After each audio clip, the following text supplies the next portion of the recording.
Perez Collision Center is a proud sponsor of ProView Networks and Albuquerque Boxing. Perez Collision Center offers expert knowledge on any of your auto body and paint needs. Give them a call today, 505-254-4655, or stop by for a visit at 2415 2nd Street Northwest in Albuquerque, New Mexico. Perez Collision Center. Local Union 412. Find a career with benefits, not just a job, at UA Local 412 Training Center. We are looking for plumbers, pipe fitters, welders, and HVAC tech apprentices and journeymen. Call 505-256-9257. Local Union 412.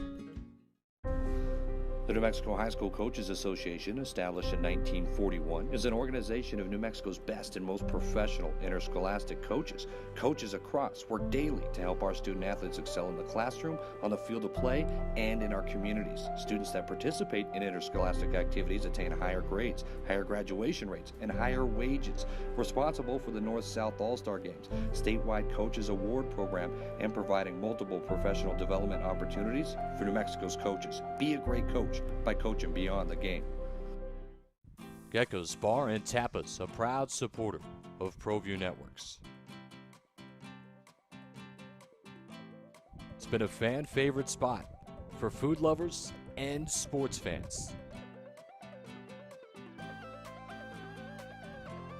With not one, but two great locations, including outdoor patio, an atmosphere you won't want to miss. Gecko's, off Academy and in Nob Hill.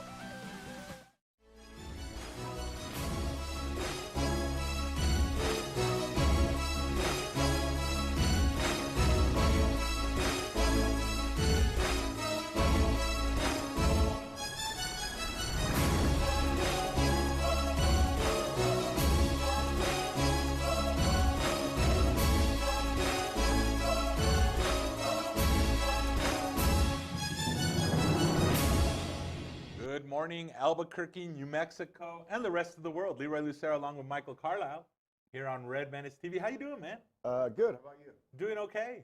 Yeah. Alden's busting our chops, asking if we called each other to color coordinate our shirts. All right. For the record, and I don't know how much you can zoom in on this. Completely different. Yeah. Other than the fact they're both blue, but they're different shades of blue. Right. Yours is blue with some white checks in it, but Yeah. mine's got little black boxes and some little white Right, lines. It's exactly. completely different. I don't know what Alden's talking about. I don't Maybe either. he's colorblind. Could be. It could be. Hey, Lobo basketball last night Yeah. got smoked like everybody else versus San Diego State. I thought they had a good first half, but much like the rest of this season, just ran out of juice, ran out of energy, ran out of bodies. Yeah, they did. Look, here's the deal, though. Yeah. San Diego State's really, Yeah. really good. Undefeated, right? Right. They're 25-0, 14-0 in the conference.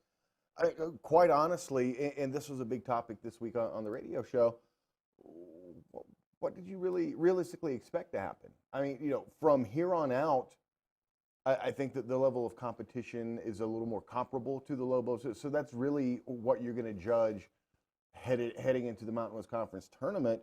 I thought the Lobos played really well in the first half. You're right. They did run out of steam, and that's kind of been a thing, unfortunately. But also, San Diego State kicked it up another gear in the second half. Well, I mean, there is a reason they're undefeated. Sure. I know Lobo fan forever has wanted that magical year that San Diego State seems to be having. And I think there's legitimate talk that SDSU is a #1 seed potentially. What do you think on that? Yeah, I think that there's a really good chance they are. I've seen them in as high as 2 in a lot of places. I think they could be a #1 depending on how things play out here, the rest of the way for them. But they're legit good. And oh, by the way, you talked about how Lobo fans want that magical season that SDSU has. Do you know how SDSU is having that season this year? Yeah. Transfers. Yeah, exactly. Well, I mean, and that's something we need to talk about. And everybody here, and again, I get it that they don't have transfers throwing parties or, going through DWI checkpoints, but I mean, we know. Right, but I mean, the point is that they rolled the dice, that they took a chance, and it's paying off for them. I mean, honestly, and I'm glad you brought this up. I know we kind of touched on it a little bit last week, but it was mostly Lobo football. Transfers are the way that mid-majors or low mid-majors, which I think New Mexico is probably a low mid-major at this point in time. That's how you're going to survive. That's the only way you're going to grow anymore. The transfer portal is insanely packed after every season. Yeah. There's players that are out there. You're going to take a chance. You would, as a coach, it would be ridiculous not to take a chance. And obviously, San Diego State shows that there's a reason. Right. No, look, it's worked out really well for them, for sure. And that's what you roll the dice on when you go that route. And, they're reaping the rewards for that this year. The Lobos tried that as well. It just didn't work out as well the last couple of years. Well, in the past, the University of New Mexico has had some pretty good transfers. I mean, let's go back to J.R. Giddens. Had trouble at Kansas. In fact, I believe he was stabbed while he was at Kansas, or there was a fight, an altercation. Yet he came in and was actually a really good player for UNM. Sure, absolutely. Has really turned it around. If you follow him on Twitter, has become a great ambassador for the University of New Mexico internationally and nationally, as well as has come back and spoken to a lot of the newer players. Right. I know Coach Weir used him a lot to speak to the new guys and kind of try to help them get along, to mentor them and that sort of thing. So there's one. Who can forget Danny Granger? Absolutely. Let's go a little bit further back in the day. He was amazing. Yeah. Now, he didn't have a colorful past, if you will. He just transferred out of Bradley and came here. Even Reuben Douglas. Let's even go further back. I mean, there's the entire UNM history has had transfers in it that have done pretty well. It just happens that this year there was a hiccup. So sometimes it doesn't work out for whatever reason. Unfortunately for the Lobos, that they've had 2 of those instances this year.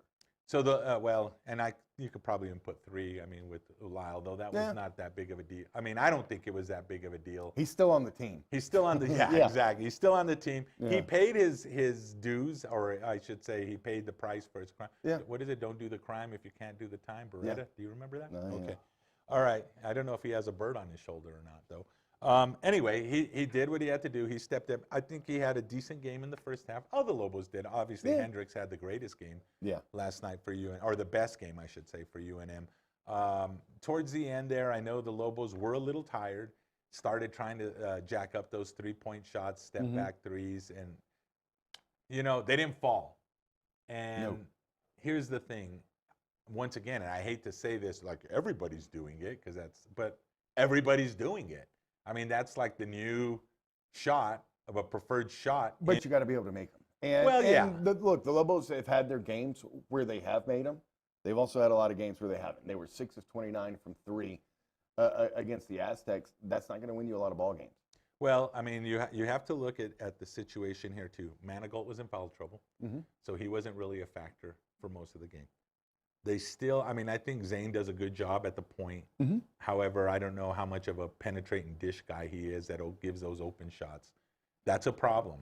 And obviously, we can sit there and go back to the guys that are gone all you want and dream about that, but it's not going to change. But they're gone. They're not coming back. It's over. And it's like I noticed, and on the Twitter sphere, in the newspaper and everything else, they're constantly talking about the released, and I think even like the Aztec fans were making jokes about it last night during the game. They're gone. It's over. Get over it. Stop. It's time to move forward. What do you think about Coach Weir? I mean, now obviously we don't necessarily use the Twitter sphere as the basis for the way Lobo fans feel, but you also have a contact with the public at large, the Lobo public. Sure. Paul Weir comes in. Obviously, he was coaching at New Mexico State. He was kind of choice F, G, H. I don't know. I don't think he was the A, B, C, or D choice. Maybe he was. I don't know. But he came in. Obviously, he was trying to clean up the situation that was there. This year was supposed to be the year with the transfers. It didn't work out. We've talked about that. How do you think Coach Weir is received by Lobo Nation at this point? Honestly, and this might surprise you, I think by and large, just fine. Okay. Now, look, you're right. There are a lot of people that complain on Twitter. There are a lot of people that call into the radio show every afternoon, 3 to 7. No way, really? And complain. At what time? I'm sorry, I didn't hear that. 3 to 7. Thank you. Monday through Friday. Stepped over you. Yeah. I apologize. 95.9 FM, AM 610, The Sports Animal. It's the Sports Bar. Myself and Mike Trujillo. It's a pretty good show. You guys should It check is a it out. good show, the best show in the city. But here's the thing. Nobody takes the time to go to Twitter when they're happy. Nobody takes the time to call into Sports Talk Radio when they're happy. They call in to complain and moan about things, right? And you do get that.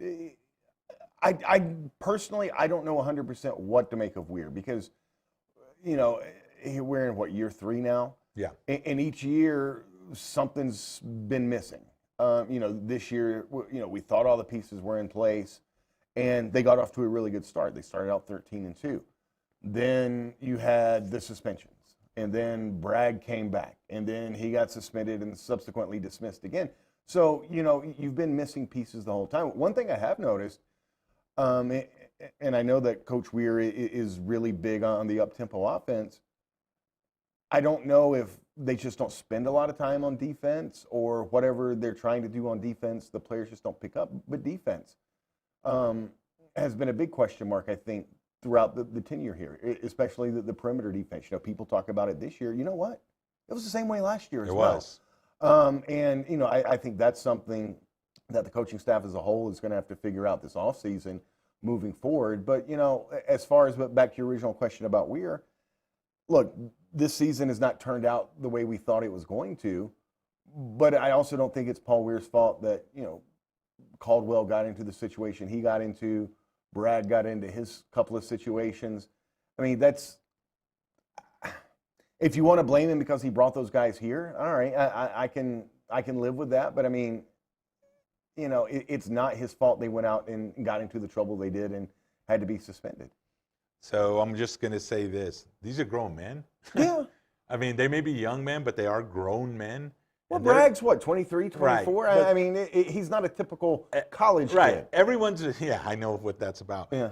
Everyone's responsible for their own actions. Sure. So I always get, I don't want to say upset, but I always kind of chuckle when they do the, well, thanks to this coaching staff, and I know they do it all the time. Sure. Thanks to this coaching staff, we have the most unbelievable GPA this semester, or the kid. Look, I believe it's the individual student that works their tail off to get their GPA where it does. Maybe the coaches help them out. Well, maybe they get tutors. Maybe okay, yeah, I totally yeah, get that. yeah. But ultimately, it's the young men and women that are going to class, taking the tests, writing the papers. It's on them. So if you're going to take that as the good, then you also have to look at it as the bad. Okay, Caldwell and Bragg and Lyle to one extent maybe made a bad decision or multiple bad decisions. Sure. It's not on the coach, it's on them. Yeah.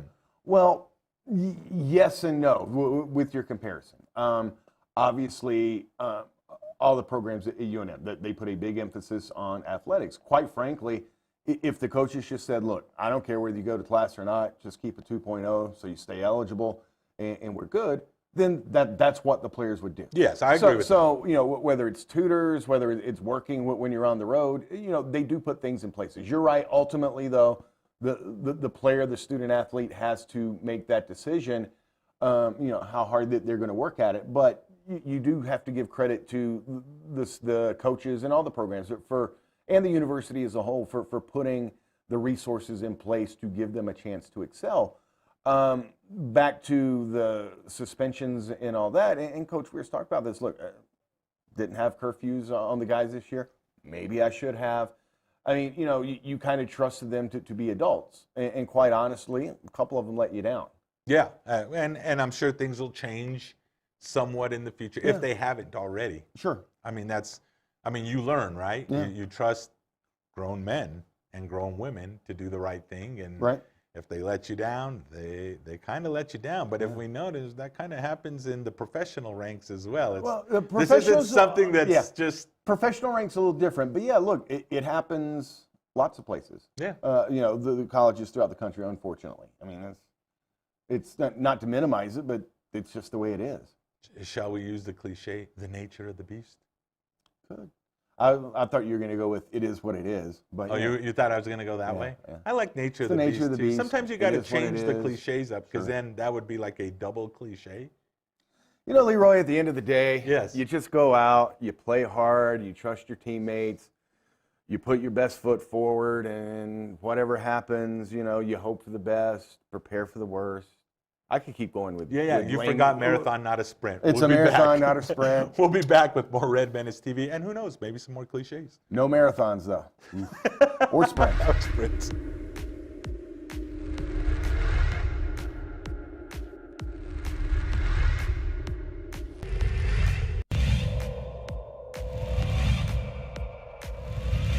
Let's play it over to Madrid.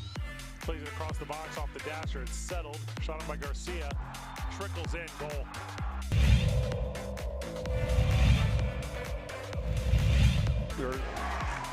Chavez blocked at the rim. And here's Dorian Lewis to Watson. Shot on and just wide. Big deflection. Goal.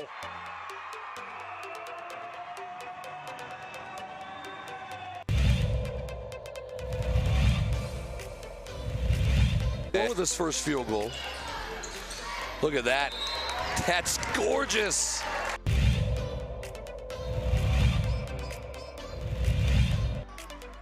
Not a game you can go have 25 turnovers in and win. Get that out of here, Watson says. Here comes Hodnett all the way. He's blocked in return.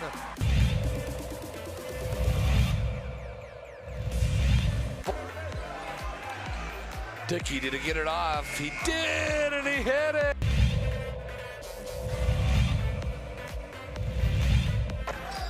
They're really... Oliveras. Wild three, and it hit.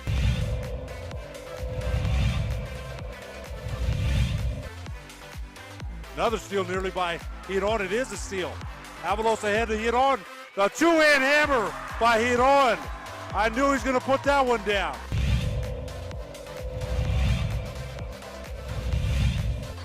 ProView Networks tonight. District matchup there. Davidson took it away in transition. Might be time for a jam. Yes. Oh!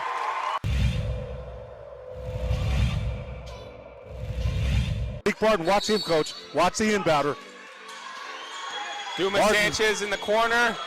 Back to Barton with 2.4 seconds left. Fires for the win. And he got it! It's good. Oh my God! On the last second shot. He did! By Oh Malik my Barton. God! Bakes it in from 25 feet and watch the celebration right in front of us. What a shot by Barton. He was double teamed and somehow found a way to get it in. Ramos to Gaxiola, high window for the win. It's good. It counts. Gaxiola with the game winner for a Driscoll Heritage.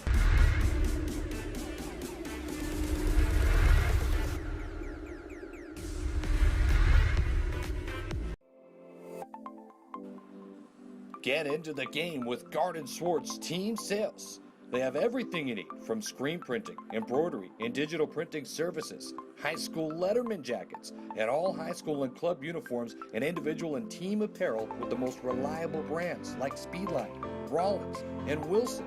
And don't forget to check out the latest F7 Shut helmet. It's all at Garden Swartz Team Sales. Give them a call, 505-884-1234. Garden Swartz Team Sales. Back to Red Menace TV. I love the Dream Style top 10 plays of the week. How you finish it off with a couple of buzzer beaters, obviously Hope.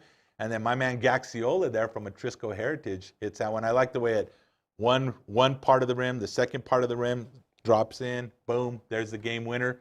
Hot and heavy high school action here on ProView Networks. I encourage you all to check it out, watch it. Also follow us on the Facebook and the Twitter, so that way you can find out where the games are, where you can watch them. Great action, once again, high school action, as well as Western New Mexico and New Mexico Highlands. Go Cowboys? Sure. Yeah, well, I'm a Go Cowboy guy, Purple Cowboy. So check it out here on ProView Networks. Michael, speaking of checking things out, last week, of course, the NFL Super Bowl was played. And then, boom, we don't stop with football. XFL starts with their – this is not the inaugural season, or is it the inaugural Oh, it's a return? Is that It's what the they're return. calling it? Yeah, I mean, they started, 20 years ago, had one season. Was it 20 before- years ago? Yeah, it was a long time ago. Wow, that's crazy. I am getting old, I guess. Yes, Yes, you are. I guess. 20 years ago. Yeah. That's when they had the He Hate Me? Yeah, So there's a whole new generation that didn't even know what XFL was, right? yeah, Of course, I remember the USFL. Did you watch any of that? yeah, back in the Okay. day, yeah. All right, cool. You didn't watch World League of American Football, though? No, not No, really. I didn't either. Okay, so tell me about your thoughts on the XFL early on. I thought all in all, it was pretty good. Look, is it NFL quality? Of course not. No spring league is. And frankly, that's the biggest obstacle all these leagues that have come and gone have faced. It's the quality of play. Now, having said that, I thought for week one, the quality of play was pretty good. I thought it was better than week one of the AAF, which, if you recall, started play last spring and folded in the middle of their season. The TV ratings were very good. I think they did enough to get people interested enough to check out week two again. We'll find out for sure this weekend. But really, if you're going to be successful, I mean, that's what you have to do. You have to have solid play on the field. And for the most part, I thought the XFL did that. Again, it wasn't NFL quality, but again, you shouldn't expect it to be either. So we'll see how it plays out. I think the XFL definitely lasts the season. I don't think they fold like the AAF did. There were a couple of different things working against them. They wanted to get the jump on the XFL, so they sped through their process. And I think they were hoping that the NFL would pick them up. Well, not as a feeder league. Right. And look, ultimately, that's the XFL's hope as well. But, with the AAF, they wanted to get the jump on the XFL. They didn't have all their ducks in a row before the season started. One of their investors bailed on them, so they were already behind the 8 ball as it relates to finances, and they weren't able to right that ship or correct that, and they eventually had to fold. The XFL took their time. They planned everything out.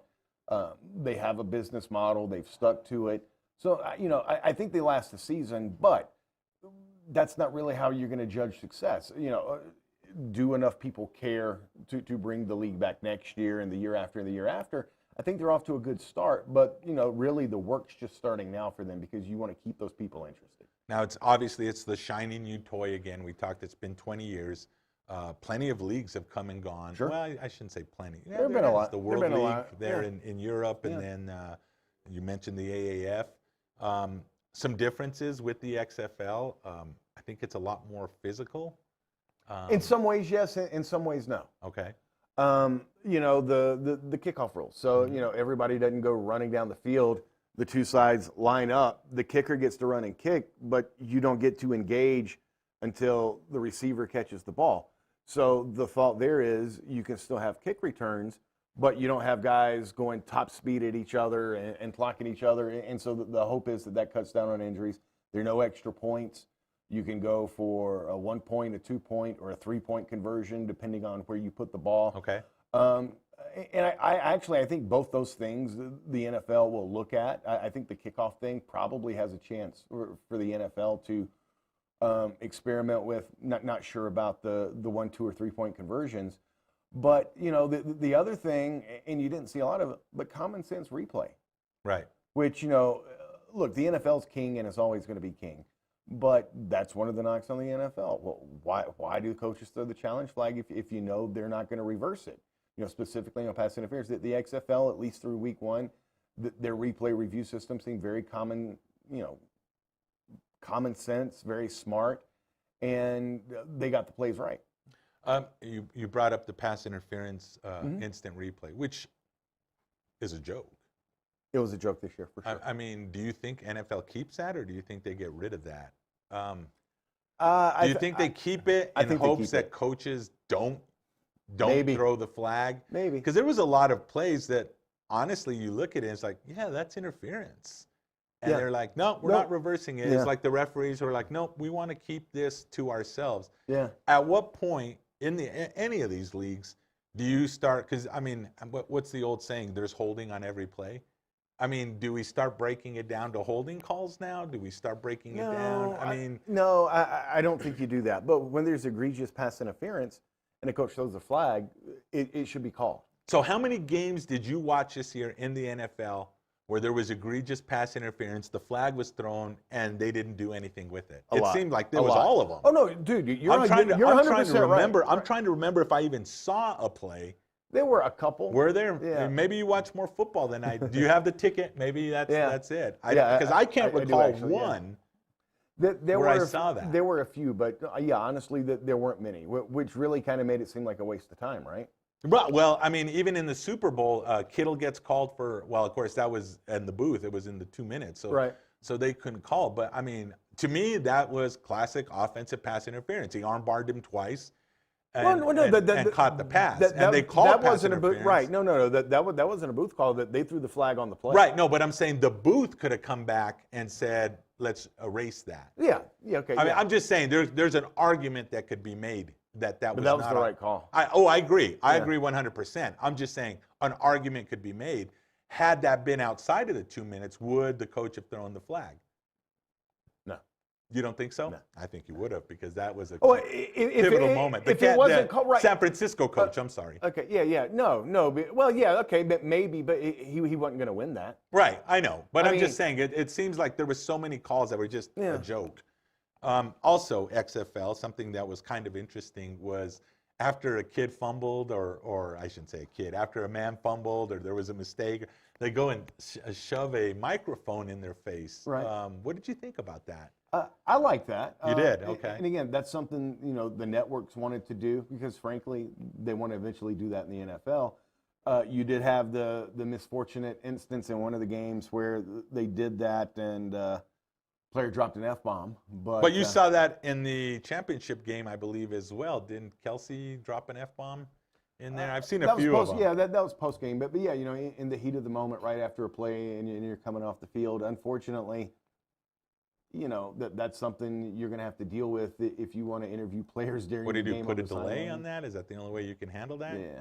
I mean, that's kind of the way it's got to work. But you like that? Yeah, I thought it was neat. I don't know that I want to see it in the NFL, but I think it's something worthwhile to experiment with and see how it goes during the season. Well, they do the mic'd up thing on what is it, Monday Night Football? I think is the one that does it, or is it Sunday? Or do they all do it now? They pretty much all do Yeah, it now. but that one they obviously edit and Sure. snip, and You don't get it live. you don't get it. You like get it after the fact. hot Yeah. right after the play. Yeah. Which I could see that being a problem because Sure. I mean, I don't know. You get a fumble, it's a key fumble, and They're not all choir boys out there on well, the field. and I mean, let's put it that way. your emotions are probably Sure. a mess, especially if you're fighting for a job. I don't know what they make in the XFL, but Not a lot. I'm sure they're making more than bagging groceries. Probably. Does anyone bag groceries anymore? Yeah. Or is that Usually it's the old, like person a at the rotary? register. Well, no, usually it's the person running the register. They have to do double duty. Oh, they but double. yeah. Okay. So all right. Do you not go grocery shopping? Well, I kind of. They don't have bags anymore. Remember, in the city of Well, you have to bring Albuquerque? your own, or you pay 10 cents for a bag. Or you just kind of do this, and kind of walk. Not out if you're with doing what you need. a week's worth of grocery shopping. I don't do that. I You just just do go every day. as kind of. It's kind of like something to do.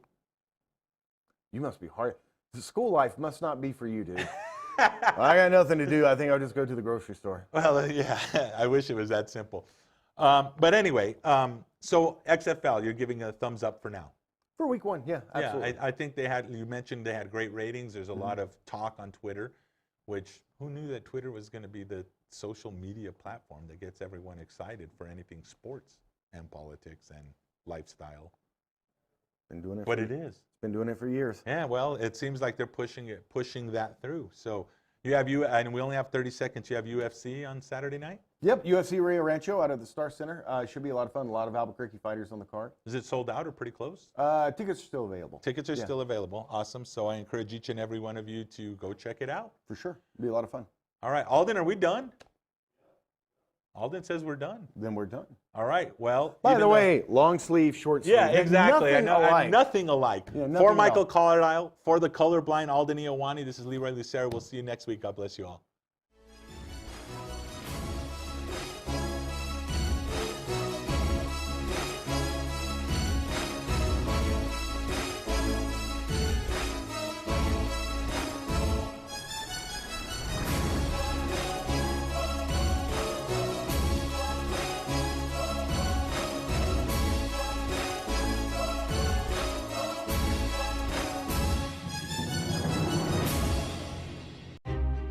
is glamour?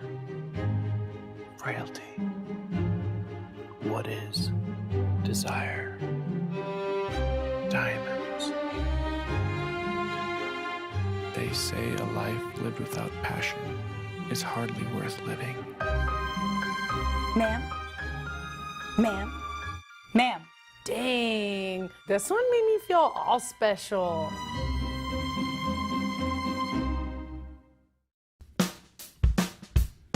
Well, I'm going to the frontier, walk up to the cashier, order up a root beer and a number one. Cover it with green stuff, one scoop is not enough. Find a booth is real tough, back by the Duke. Meet my family, meet my friends in the quirkiest restaurant I have ever been. All of Albuquerque's favorite spot, it's the Frontier Restaurant.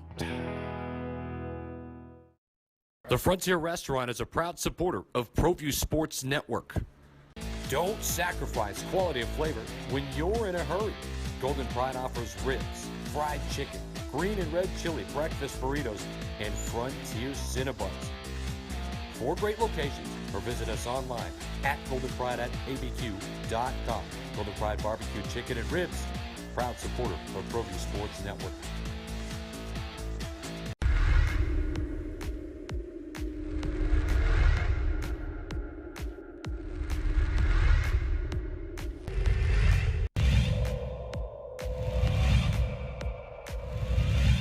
Played over to Madrid, plays it across the box off the dasher. It's settled. Shot up by Garcia. Trickles in. Goal.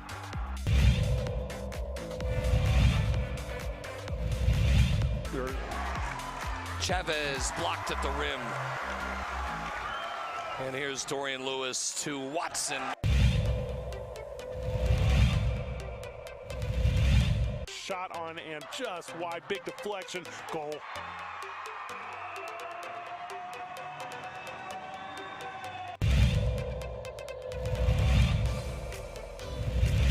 With this first field goal.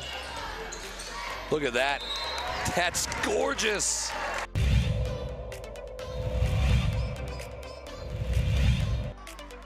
Not a game you can go have 25 turnovers in and win.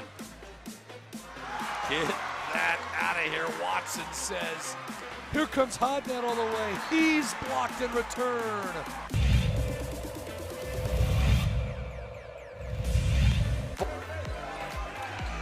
Dickey, did he get it off? He did, and he hit it.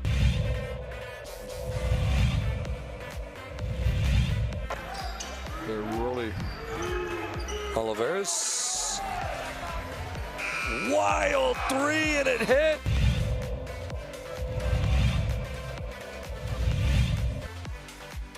Another steal nearly by Hiron. It is a steal. Avalos ahead to Hiron. The two-hand hammer by Hiron. I knew he was going to put that one down.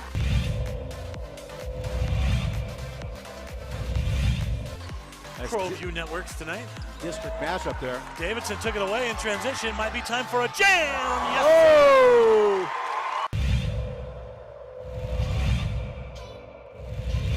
Big Barton, watch him, coach. Watch the inbounder. Dumas Sanchez in the corner.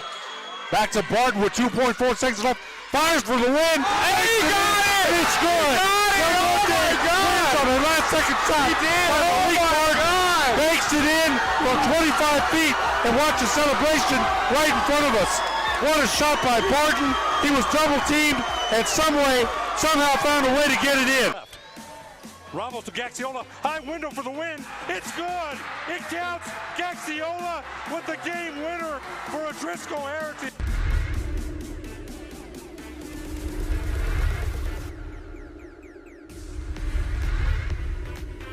Car Crafters, proud supporter of ProView Sports Network. Are you sure we're supposed to be doing this? Don't worry, I've watched him do it 1,000 times. Come on, what's the worst that can happen? No! Bad dog! Hi, welcome to Car Crafters. What happened? Don't worry, we'll make it like it never happened. Car Crafters, it's like it never happened. Sadie's is a proud supporter of New Mexico high school sports and athletics, and we here at ProView Networks would like to thank Sadie's for their continued support in helping us bring you all of your New Mexico high school sports coverage. Jackson Compaction wants to help you keep your green. And keep the community green as well. Jackson Compaction has worked hard to maintain the same prices since day one. Always easy and painless trash removal with professional crews and quality service. If it's non-hazardous waste, debris, or trash on your land, leave it to us. At Jackson Compaction, we're dedicated to ensuring the conservation of our environment. You trash it, we smash it. Jackson Compaction, we've earned a reputation for great results.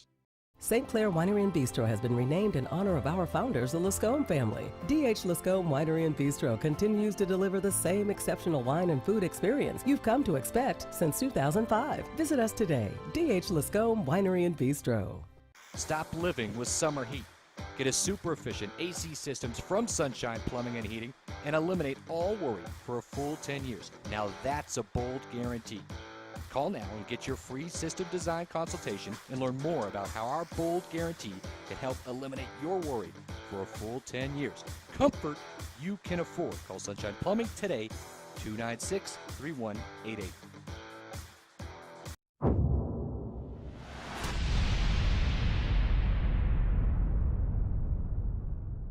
Welcome to the place where we talk about people getting punched in the face. This is Caged Minds. I'm Micah Frankel. Great boxing last weekend locally, a crazy UFC card. We got boxing to talk about right off the bat. We're going to get into what happened locally. It was a great night at the Marriott Pyramid North. All started off with fireworks. Right there, yeah.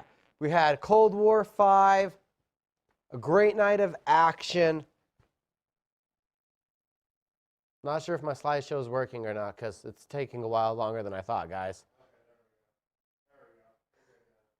Oh, okay, yeah. Cold War 5, Holmes Boxing. We had a lot of prospects on the card, opportunity to be fulfilled, and you saw some great finishes. You had Mario Gonzalez getting the job done early. It takes 1 minute and 14 seconds, and a vicious body shot is what sends Shane Hall flying through the ropes. First knockdown was a headshot.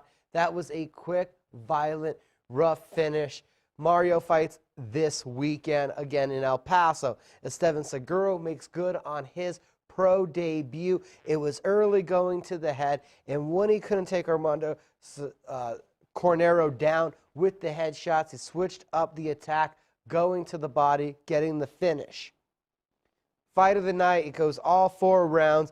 Desmond Hill, Bryant McLean, highly contested decision. The majority decision, that means one judge saw it a draw, ends up going to Desmond Hill, still unbeaten. Bryant McLean did great with his jab, but got stuck in the corner too often. Also, a 4-round war. Andreas the Bullet Quintana and Angel Villanueva go the distance. In the first round, it was Villanueva's jab. In the second, it was Quintana's aggression.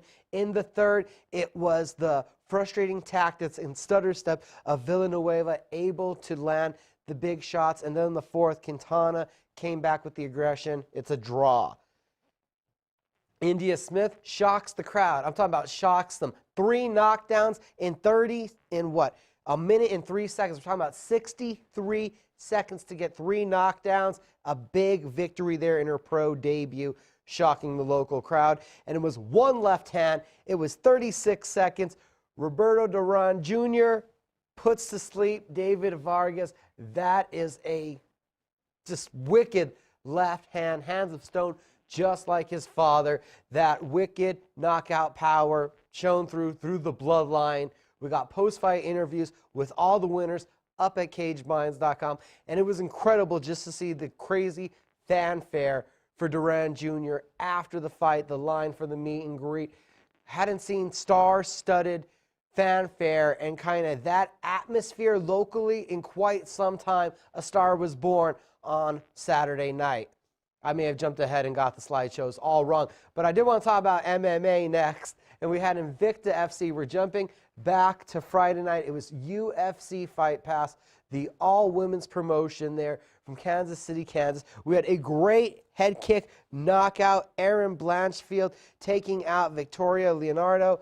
It was a left, that's the front leg for the orthodox fighter, head kick. It was beautifully set up. Miranda Maverick, after winning Phoenix Rising 2, keeps on rolling, defeating former UFC vet Pearl Gonzalez, a unanimous decision. The wrestling pedigree of Maverick making the difference. Jin Yu Frey misses weight, loses the title on the scale, but then had to muster it up, get in the cage, still fight, and the title is now vacant after Frey is able to put in work, stuffing the takedowns, busting up Ashley Cummings. Frey now possibly the #1 contender at atomweight. That is if her and her team decide that she will be able to safely continue fighting at 105 pounds. So disappointing there in the women's atomweight contest for Invicta FC. We had UFC action also. If you guys didn't hear, in Houston, Texas, 2 title fights, UFC 247. I mean, H-Town got treated to a delight. Fireworks and great action all night long. Not going to talk about, well, we're going to talk about the judges. That was, the harshness of the night. But Journey Newsom gets it going. A big right hand puts Diego Pilarde on the canvas. A couple follow-up ground and pound shots. Gets the TKO victory in 38 seconds. Said we're going to mention the judges. They were not kind to Jonathan Martinez. Andre Ewell gets the controversial split decision victory. The ref that scored at 30-27, Ewell, is probably blind as he was backpedaling and getting leg kicked the entire 3rd round. The Texas Commission should be ashamed of their performance on Saturday night. Big finish. Mario Batista sends Miles John down crashing from the ranks of the undefeated. It was a flying knee, finishing up right there on the ground with follow-up punches. A huge victory for the Arizona prospect. Kaylin Williams says, anything you can do, I can do faster than you. And it's 27 seconds, the fastest finish that we have in the night, making a statement, taking out Alex Morono. It was a left hook and then swarming with crazy overhands. More controversy. Laura Murphy was getting outpointed and busted up, it looked like, for a good part of the 1st and 2nd round, but did close each round with a takedown, and a great 3rd round was enough to pull off the split decision. Another one that not many people were happy with. That one a little less controversial, but they kept on going with the bad split decisions. Tevin Giles spent the 1st round having his back taken and fighting off submissions from James Krause. The 2nd round, great heavy shots busting open Krause, and then Giles eating leg kicks all of the 3rd round, but Tevin Giles gets the decision victory. Shout out to James Krause taking the fight on 18 hours notice. We get back to the we get up to the main card. Here's a finish, that right hand right there, Junior Toffa putting Juan Adams to sleep. Co-main event, flyweight title fight. Valentina Shevchenko, that is a beautiful hook kick. Tell me how my foot tastes. Kaylin Chikagian have no success in the co-main event, getting taken down all the way to pulling guard in the 3rd round. Shevchenko able to get to the crucifix position. TKO victory. The Bullet now named a hit list, saying possible title challenge could be Joanne Calderwood, Jennifer Maia, and Roxanne Modafferi. You can see by the confusion of Dominic Reyes, we have more controversy in the main event. John Jones is, and still, your light heavyweight champion. The judges saw it unanimously, but people have varying opinions of the fight. The early rounds, the 1st and 2nd, you saw major success from Reyes, heavy punches, exposing a lack of defense from Jones to the body, and matching the kicking game. The obvious was also in the latter rounds, the 4th and the 5th, that Reyes was backpedaling, getting beat up, got cut by elbows, and did get taken down several times, plus controlled on the cage by the champion. Controversy there in the 2nd and 3rd rounds. How do you score them? The judges saw it unanimously. The fans do not. Could there be a rematch on the way? This weekend here at the Rio Rancho Santa Ana Star Center will be pivotal to see what is next for the light heavyweight champion. Couple news and notes real quick to throw at you guys. We have Bellator news that unfortunately the middleweight title has been vacated as Rafael Lovato Jr. has had to relinquish it due to a rare brain condition. We wish the best to him. Bellator has wasted no time in announcing that Gegard Mousasi, the former champion, will face welterweight champion Douglas Lima at Bellator 243 to claim a new middleweight champion. Also announcing that Lima and women's flyweight champion Alimale McFarland have signed contract extensions with the promotion. We talked about Bellator. When we get back, it's going to be all about UFC Rio Rancho in just a moment. Is this my car? State Farm knows that for every one of those moments, This is ridiculous! there's one of these. Is this my car? What? This is ridiculous. This can't be happening! This can't be happening. Oh, it's happening, sweetheart. Oh, it's happening, sweetheart. Shut up. Shut up! That's why State Farm is there, with car insurance for when things go wrong, but also here with car loans to help life go right. State Farm. Talk to State Farm agent Marty Size or Michelle Rudolph in Albuquerque today. Folks, there's no other way but to be all in. Either he's Lord of all or he is not Lord at all. And you can experience the real and authentic, true life change that only God can provide to humanity. See, when we truly encounter Jesus and purpose to know him and follow his teachings, hashtag life change will occur.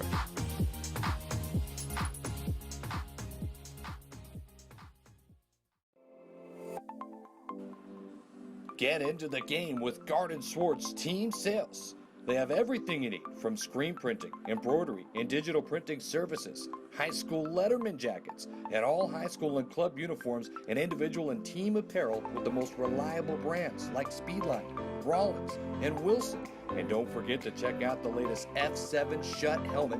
It's all at Garden Swartz Team Sales.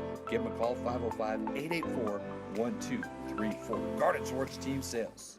The world-famous Laguna Burger is beautifully handcrafted. A burger that's created from certified Angus beef, sinfully cooked to juicy perfection, and garnished with New Mexico's Hatch green chili. Tempt your taste buds with mouth-watering fresh ingredients. Cut! We're gonna need another Laguna Burger. Try the irresistible, world-famous Laguna Burger. Visit thelagunaburger.com. It's fresh with a kick. Take 32. Perez Collision Center is a proud sponsor of ProView Networks and Albuquerque Boxing. Perez Collision Center offers expert knowledge on any of your auto body and paint needs. Give them a call today, 505-254-4655, or stop by for a visit at 2415 2nd Street Northwest in Albuquerque, New Mexico. Perez Collision Center. Local Union 412. Find a career with benefits, not just a job, at UA Local 412 Training Center. We are looking for plumbers, pipe fitters, welders, and HVAC tech apprentices and journeymen. Call 505-256-9257. Local Union 412.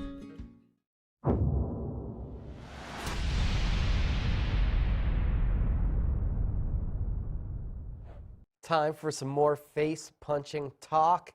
And before we touch on UFC Rio Rancho, got to remind everybody, there's a lot of local boxing on tap when we head into the month of March. Not just about March Madness for wrestling and boxing, or for wrestling and for basketball, we have boxing. We have March Badness to kick off the month on March 7th at Isleta Resort and Casino, presented by Fresquez Productions, Matthew Diamond Boy Griego, and the Philippines' Ronnie Baldonado in an ABF title fight. Breaking news, the co-main event of Antonio Tom Martinez, Willie Villanueva, no longer happening. That one is off.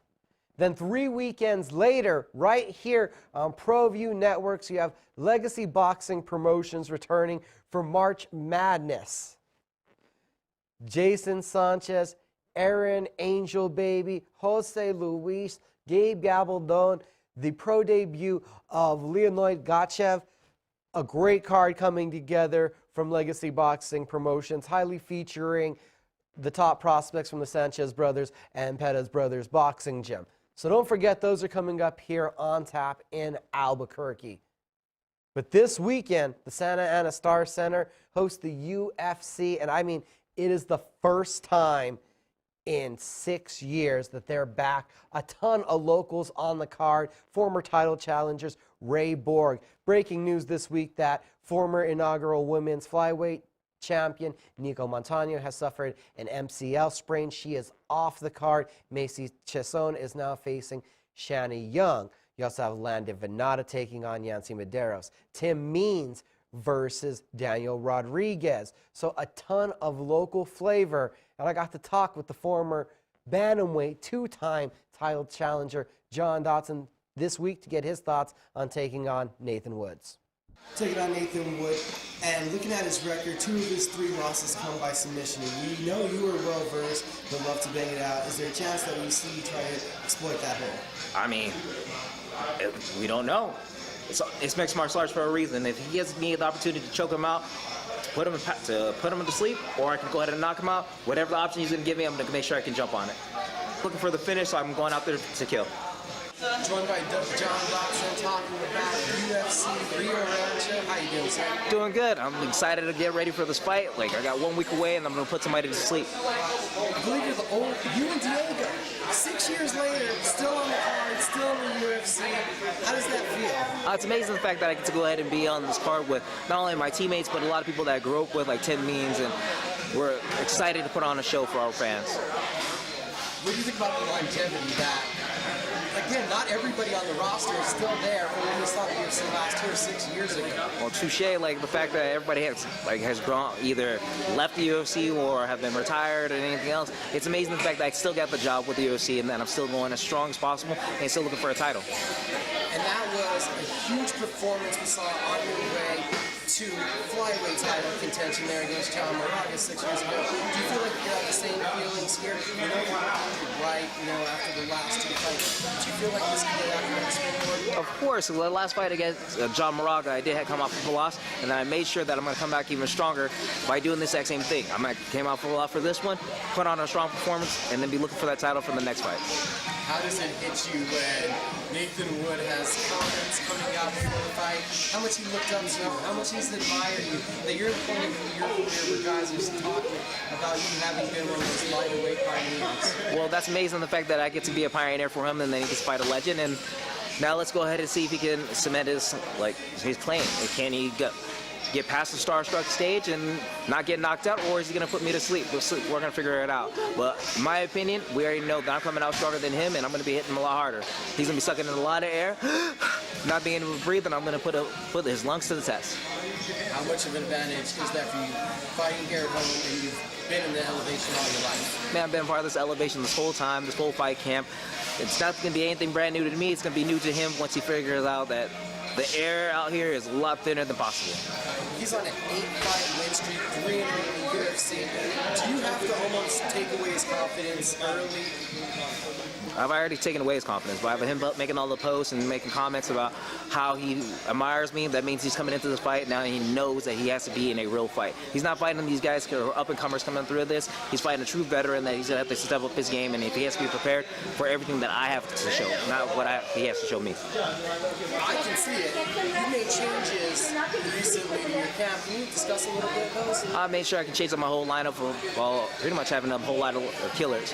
I'm making sure I got to the same people that believed in me when I was going in for those title shots, and now I got that same type of energy and love back in my corner. And how is that translated into the overall feeling of this game? I have this overall feeling that means I have no more long hair, so you guys don't have to worry about all that. I'm coming in with that killer instinct and making sure I'm looking for a finish every single time I go out there. If you could bottle that energy and sell it, Red Bull would be in trouble. You could just have the magician energy drink. John Dodson focused on a finish. Can't wait to see what he does as he tries to take out the prospect, Nathaniel Woods. At the top of the card, we have Corey Anderson versus Jan Blachowicz. We're talking about a light heavyweight #1 contender bout.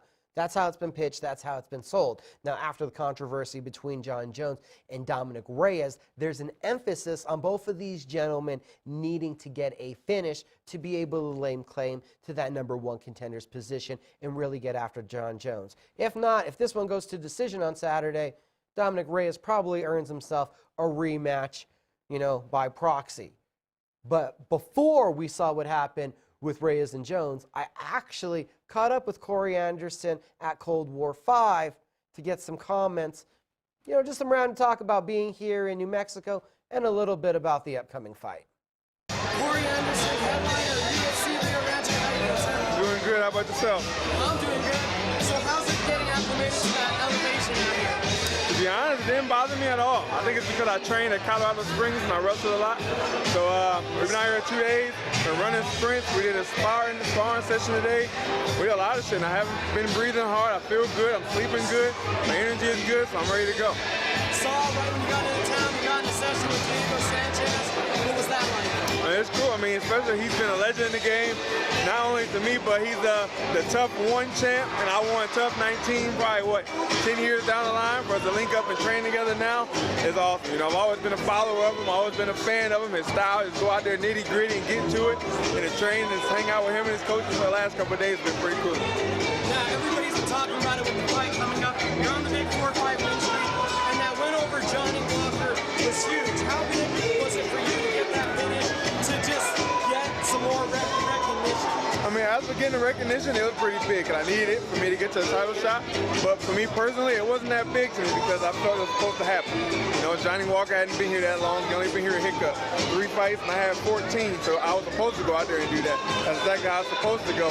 But as for the attention and all the promotional attention I've been getting, it was perfect. I needed it to get that push towards the title fight. You know, my followers get up with 100 or 50,000. I'm at 100,000 just about now. Now I got the main event slot. I go out there and handle business this time and sell a promo and title fight next. I wanted to ask you this for a long time. I haven't heard the story. There was a change in nicknames. You used to be Beast and 5'8", and now it's not overtime. What led to that? It was Beast and 25'8", and it was just like in the team, there's always joke cracking jokes on it. It was a name my brother gave me. It was like a name we had, a clothing line we had. And the team was joking around with it. It was so long, and it was on the top worst 5 names in the world and all this different stuff. Like, we got to find a change. We got to find a change. And Eddie Alvarez and Frank Yeager in the middle of jiu-jitsu just started shouting out different names. And then Eddie Alvarez said, what about like Corey time and a half Anderson? Like, no, that's too long. Then Frankie said like overtime. That's time and a half, right? And it stuck. I loved it, and that's just the name now. Nice. And on that style that you remind us all of Frank Yeager, but as a much bigger guy, was that by design, coming out with a style opposite of what a lot of other guys do? I mean, that's how I've been since I was a wrestler. When I was a heavyweight wrestler in college and high school, I studied film of 125 and 33 pounds to move and act like them. Because I know a big guy, they don't have the cardio to do that. And if I can train like that every day to build my cardio up to that, when I get into a fight, it's nothing. When I pick the pace up on them, they usually break first. They usually break within the first round. And that's when I go on and pour on what I do. We're going to see your action against Jan Blachowicz. What are some keys to victory for you? I mean, the biggest key is go out there and do what I do. If you know who I am, you know my fights, and you're a true fan, you know Corey always moving. He's throwing a lot of punches. I think I lead the division in most differential strikes, takedown percentage, the most takedowns in UFC history. So I go out there and do that shit like I do, and I shouldn't have a problem. Thank you, sir. Thank you. Fights start at 3 p.m. at the Santa Ana Star Center, and if you can't make it out, the whole event is going to be on ESPN+. Don't forget that it'll be historical because you have the De La Rosa couple, Mark and Montana, the first spouses that'll be competing on a UFC card. Not to mention, as I said, local fighters Ray Borg, Tim Means. An opponent change for Devin Clark, who's representing Jackson Wink. He's now taking on DeQuan Townsend. That was first reported by CageMinds.com. As we said, John Dotson, co-main event, Diego Sanchez. That epic encounter for who could challenge John Jones next is in the main event. CageMinds.com all week for your coverage. Not to mention, hopefully I'll be getting some special stuff up for ESPN 1017 The Team. It's been great getting to talk to you guys this week. Like I said, get out to see some local boxing. If you didn't get out to see Cold War 5, we got March Madness coming up, title fights, prospects. Josh Pitbull Torres has announced his next event, his next bout will be on the Impact Boxing Series, which I've heard rumblings of quite possibly some new MMA promotions coming here locally. So look forward to a lot of things still happening in 2020. It's going to be a big weekend this week. Thanks for tuning in.